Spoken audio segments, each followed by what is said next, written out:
മുഖ്യമന്ത്രി ആര് എന്നതിൽ പ്രഖ്യാപനം നീളുമ്പോഴും തികഞ്ഞ പ്രതീക്ഷയിലാണ് KC-RC VD പക്ഷങ്ങൾ. MLA-മാരുടെ പിന്തുണയാണ് KC പക്ഷത്തിന്റെ ഒരു ആത്മവിശ്വാസം. എന്നാൽ ചർച്ചകൾക്ക് കൂടുതൽ സമയമെടുക്കുന്നതിനാൽ VD-RC പക്ഷങ്ങൾക്കും പ്രതീക്ഷയുണ്ട്. ഫ്ലക്സ് യുദ്ധങ്ങളിൽ താൽക്കാലിക ശമനം ഉണ്ടായത് നേതൃത്വത്തിനും ആശ്വാസം നൽകുന്നുണ്ട്. എബി ജോൺ തോമസ് കൂടുതൽ വിവരങ്ങളുമായി തിരുവനന്തപുരത്ത് നിന്ന് ചേരുകയാണ്. എബി, പറഞ്ഞതുപോലെ ഗുഡ് മോർണിംഗ്. ആദ്യം ഗുഡ് മോർണിംഗ് പറയുകയാണ്. ഈ പറഞ്ഞതുപോലെ 3 പേര് ഒരേ പ്രതീക്ഷയിലാണ്. കാരണം നിലപാടിൽ ഒട്ടും അയവില്ലാതെ അവരങ്ങനെ ഉറച്ചു നിൽക്കുകയാണ്. അവരെങ്ങനെ വല്ലാതെ വലയ്ക്കുന്നുണ്ട് ഈ ഒരു നിലപാട് ഹൈക്കമാൻഡിനെ സംബന്ധിച്ച്. പക്ഷേ എന്നാലും ഈ ഫ്ലെക്സ് യുദ്ധമൊക്കെ ഒന്ന് കുറഞ്ഞത് താൽക്കാലിക ആശ്വാസമാവുന്നെങ്കിൽ പോലും ഒരു തീരുമാനം വന്നു കഴിഞ്ഞാൽ ഈ 2 പക്ഷത്തിലെ ആളുകൾ തെരുവിലിറങ്ങും എന്നതിൽ ഒരു സംശയവുമില്ല. അപ്പോൾ അതായിരിക്കും ഹൈക്കമാൻഡിനെ സംബന്ധിച്ച് ഇനിയൊരു വലിയൊരു വെല്ലുവിളി അല്ലേ? Good morning Sreeja.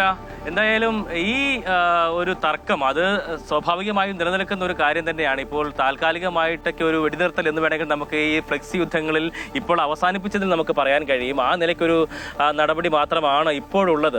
പക്ഷേ ശ്രീജ പറഞ്ഞതുപോലെ തന്നെ ഈ ഒരു പ്രഖ്യാപനമൊക്കെ വന്നു കഴിയുമ്പോൾ സ്വാഭാവികമായും ഇത് തെരുവിലേക്ക് ഇറങ്ങുകയും അത് അനുസരിച്ചുള്ള വലിയ രീതിയിലുള്ള പ്രതിഷേധങ്ങൾ ഈ കിട്ടാത്തവരുടെ ഭാഗത്തു നിന്നും ഒപ്പം തന്നെ വലിയ ആഹ്ലാദ പ്രകടനങ്ങൾ സ്ഥാനം കിട്ടിയവരുടെ ഭാഗത്തു നിന്നൊക്കെ തന്നെ ഉണ്ടാകുമെന്ന കാര്യം തർക്കമില്ല. എന്തായാലും ഈ 3 കക്ഷികളും കൃത്യമായ രീതിയിൽ അവരുടെ ആത്മവിശ്വാസം പ്രകടിപ്പിക്കുന്നുണ്ട്.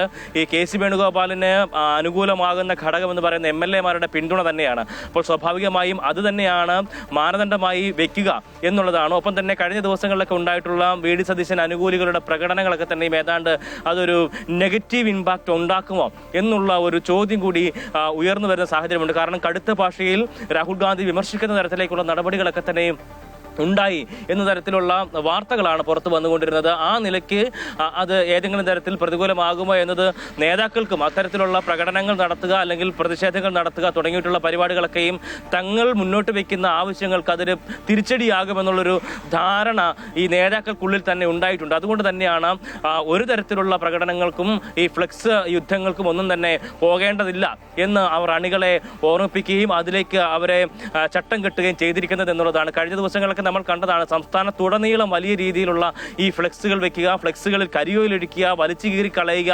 തുടങ്ങിയിട്ടുള്ള വലിയ രീതിയിലുള്ള പ്രവർത്തനങ്ങൾ ഈ പ്രവർത്തകരുടെ ഭാഗത്തു നിന്നും കാണുകയും ചെയ്തിട്ടുണ്ട്. അതൊക്കെയും പാർട്ടിക്ക് അവമതിപ്പുണ്ടാക്കുന്ന രീതിയിൽ ഉള്ള പ്രവർത്തനങ്ങളായിട്ടാണ് വിലയിരുത്തപ്പെട്ടിരിക്കുന്നത്. അതുകൊണ്ട് സ്വാഭാവികമായും അതിനെതിരെ നേതൃത്വം കടുത്ത ഭാഷയിൽ പ്രതികരിക്കുകയും ചെയ്തിട്ടുണ്ട്. എന്തായാലും അതിനൊക്കെയും ഒരു താൽക്കാലികമായിട്ടുള്ള ഒരു നിർത്തലാണ് ഉണ്ടായിരിക്കുന്നത്. എന്തായാലും VD പക്ഷത്തിനും രമേശ് ചെന്നിത്തല പക്ഷത്തിനും കൃത്യമായ രീതിയിലുള്ള ഒരു പ്രതീക്ഷയുണ്ട്. VD പക്ഷം പൊതുജനങ്ങളുടെ ഒരു താല്പര്യം അത് ഒരുപക്ഷെ കോൺഗ്രസ് പാർട്ടി സംരക്ഷിച്ചേക്കും എന്നുള്ളതാണ് അവർ പ്രതീക്ഷിക്കുന്നത്. ഒപ്പം തന്നെ രമേശ് ചെന്നിത്തല അദ്ദേഹത്തിൻ്റെ സീനിയോറിറ്റിക്ക് പ്രധാനമായിട്ട് പരിഗണന കൊടുക്കും. ഒപ്പം തന്നെ പല സ്ഥാനങ്ങളും തനിക്ക് വിട്ടുപോകുന്ന അല്ലെങ്കിൽ താൻ കൈവഴിയേണ്ട സാഹചര്യങ്ങൾ വന്നിട്ടുണ്ടായിരുന്നു. അത് അന്നൊക്കെയും താൻ സ്വീകരിച്ച നിലപാട് അത് ഈ ഘട്ടത്തിൽ തനിക്ക് അനുകൂലമായി വരാനുള്ള സാധ്യതയാണ് കാണുന്നത് എന്നുള്ളൊരു വിലയിരുത്തൽ രമേശ് ചെന്നിത്തല പക്ഷത്തിലുണ്ട്. പക്ഷേ KC വേണുഗോപാൽ അത് MLA-മാരുടെ പിന്തുണ തന്നെയാണ് പ്രധാനമായും മുന്നോട്ട് വെക്കുന്നത്. ഒപ്പം തന്നെ നേതൃത്വം ഒപ്പം തന്നെ ഉണ്ടാകും എന്നുള്ളൊരു പ്രതീക്ഷ കൂടി അദ്ദേഹം പറയുന്നത്. എന്തായാലും ഈ തെരഞ്ഞെടുപ്പിൻ്റെ ആ ഒരു മാറ്റു കുറയ്ക്കുന്ന തരത്തിലേക്കുള്ള പ്രവർത്തനങ്ങളാണ് ഇപ്പോൾ ഈ പ്രവർത്തകരുടെ ഭാഗത്തു നിന്നും ഈ 3 കോൺഗ്രസ് എന്നത് ഒരു 3 വിഭാഗങ്ങളായി മാറിയിരിക്കുന്നു എന്ന തരത്തിലേക്കുള്ളൊരു വിലയിരുത്തൽ പോലും സ്വാഭാവികമായും ഉയർന്നു വരുന്ന സാഹചര്യമാണ്. അതുകൊണ്ട് തന്നെ അതിനൊക്കെയും വലിയ രീതിയിലുള്ള വിമർശനങ്ങൾ ഉയർന്നു വരികയും ചെയ്തിട്ടുണ്ട്. എന്തായാലും ഈ 3 പേരും വലിയ പ്രതീക്ഷയിൽ തന്നെയാണ്. തങ്ങൾക്ക് അനുകൂലമായി തന്നെ ഈ 1-ാം നമ്പർ കസേര വരും എന്നുള്ള ഒരു പ്രതീക്ഷയിൽ തന്നെയാണ് ഈ 3 പേരും ഉള്ളത്. അവരുടെ അണികളും ആ നിലയ്ക്ക് തന്നെയാണ്. ഇപ്പോഴത്തെ വെടിനിർത്തൽ അതൊരു താൽക്കാലിക വെടിനിർത്തലായി മാത്രം കണ്ടാൽ മതി എന്നാണ് നമുക്കും അനുമാനിക്കാൻ കഴിയുക. ശ്രീജ, തീർച്ചയായും ബി സൂചിപ്പിച്ചതുപോലെ ഈ 3 പേരിൽ ആരാ ഒരു വലിയൊരു സസ്പെൻസിനുള്ളിൽ അതിനൊടുവിൽ തീരുമാനം എന്താകും, ആരായിരിക്കും ആ ഒരു മുഖ്യമന്ത്രി കസേരയിൽ ഇരിക്കുക എന്ന ആകാംക്ഷയോടെ ഉറ്റുനോക്കുകയാണ് കേരള ജനത.